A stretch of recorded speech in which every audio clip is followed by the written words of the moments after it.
Hello everyone, happy tracking sa inyo. Kumusta po kayo? And Luzon, Visayas, Mindanao, kamusta? And sa mga owner dyan, sa mga truck owner, kamusta kayo dyan?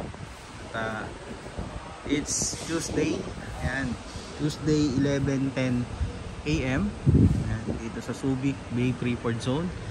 At i-vlog natin itong isang, actually guys, for full out na to. Ayan. Congratulations sa new owner nito. Pakita ko lang sa inyo guys, ito nga pala isang 6UZ1 fully recon, no? Pina-fully recon niya. So iba-iba klase, iba-iba yung pagpapa-fully recon guys, tandaan nyo, no? Hindi perfect fully recon sa isa. Bakit mas maganda to? Bakit pagka fully recon niya kompleto? Guys, depende kasi yun sa napapag-usapan. They kino-consider nilang fully recon kapag pinipinturahan niyo yung cabin, no, paint body, tapos change mulye, no? So ito nga pala isang change mulye, no, banana type. So pakita ko sa inyo guys kung bakit ito ang napili nila. Yan. Hindi siya ganun ka-chrome, napakasimple lang, no. Ito yung pagkakapintura ng unit. Yan, ganda ng. So as is pa rin yan guys, no. As is where is. So kagaya nito, napansin nyo, no, may mga dumi. Dapat pwede pa naman sa nila i-bapping yan. Pero kasi dito guys, parang ang ano nila bapping nyo na lang dun sa inyo. And yun lang guys, walang mga sticker. Sayang, no? Sana mag-provide sila talaga ng sticker, no? Yung kadalasan tinitipid nila sa ganito, para sana kahit pa paano maganda. Pero dito naman hindi naman siya big issue. Etong body maganda, no, mahusay. Ayan, no, kita nyo ang angas, linis. May AdBlue siya for sure. Ano na to, pina-trim up na ito. Muli ang harap. Ayan. Kapal pa yung gulong nya. Ayan. Low profile guys. Ayan. Ito okay. Ito ang nga pala, no, kapag mga mabibigat ng mga dadalan nyo, no, makarga kayo, pwede kayo magpa-modify ng magpatimpla ng taas. Dalawa tangke. Ito yung isang tangke, parang hindi siya original, no? Mabuti, mas maganda, chinecheck nyo pa rin yan. May center post, malaga may center post sa isang truck kung ang mga karga nyo is mga mamahaling, madalis masira. Ito guys, ang kanyang kondisyon ng chassis, pinapinturan niya na rin guys. Ito, pinamulihan niya na rin. Nga lang dito guys sa gulong niya, no, kahit medyo makapal pa itsura niya, much better guys na paghandaan nyo na rin. Ito, kanyang kondisyon ng chassis. Ganda ng chassis. Dito tayo sa likod. Sa likod, itong likod ng truck. Excuse me. Ipagsa natin. Yan. Steel flooring. Steel flooring guys.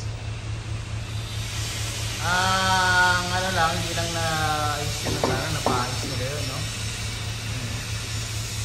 Well, hindi ko alam kung okay ba sa kanya yun.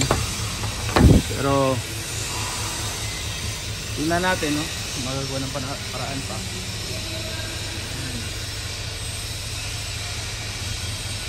Ito nga pala ang manager, Malikway.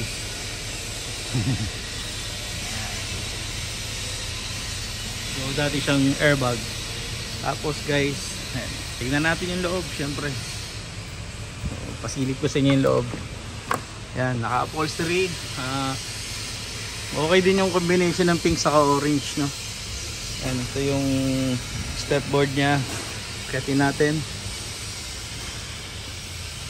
Okay, let's go. Pina-upholstery nya na rin yung floor, no? Yung sahig, naka-upholstery na rin yan guys, no? Hindi ko lang sa inyo maipakita ng maayos. Then, dito tayo sa tawag dito, board panel niya, no. So, anong mapapansin nyo? Local, no? Local siya. Yan. Ito lang naman. Ito dito original pa rin. Yan. Tapos ito kanyang back bed, no? Wala lang yung mga kurtina, pero maganda sana kung pinalagyan niya ng kurtina. No? Yan. So try natin lumipat sa kabila, guys. Ayun, guys, dito tayo sa may driver side na. Yan, all in all, no, linis na rin, pinalinis niya na rin, oh. Malinis na, may mga konting libag na lang ng sign na madumi kamay ng tao. Ito yung mga other mechanics niya, handbrake, no. Dito may mga na Phoenix na, oh. May mga tinanggal na. Yan, tignan natin.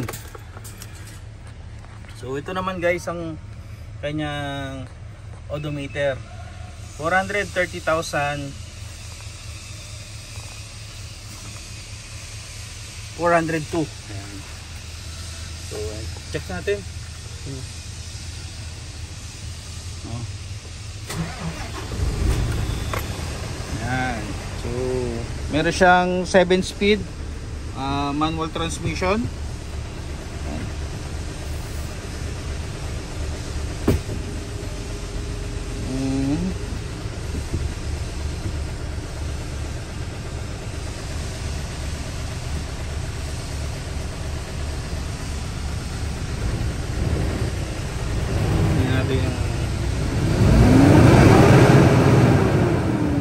Lakas, no?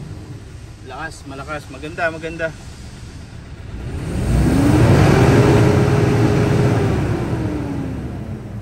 So ayan, guys, maganda yung nakuha nila. Hindi natin masyado may sagad kasi masyado tayo malapit sa office at baka syempre nakakaya naman kung bubomba natin ng bubomba. So ayan, guys, ito yung kanyang monitor. Ayun, kumpleto, okay ito, okay itong nabili niya. So ayun, guys, kung interested kayo sa mga ganitong klaseng truck, huwag niyong kalimutang mag-PM sa atin, guys, no? Mabigyan natin kayo ng mga Japan surplus na truck. At dito na nagtatapos ang ating pagbablog para dito sa truck na to, guys, no? Ni-review lang natin kung kanyang pull out na truck na to dito sa atin. 6UZ1 10-wheeler wing van. So ang mga presyo nga pala nito, guys, no? Advice ko na kayo, no? Merong mga taga 1.8, 1.9 na mga 10-wheeler wing van. So ayun lang, guys, maraming salamat sa inyo sa panonood nyo. Huwag nyo kalimutang mag-subscribe sa ating channel. Happy Trucking Channel, everyone. Thank you, bye bye, and God bless.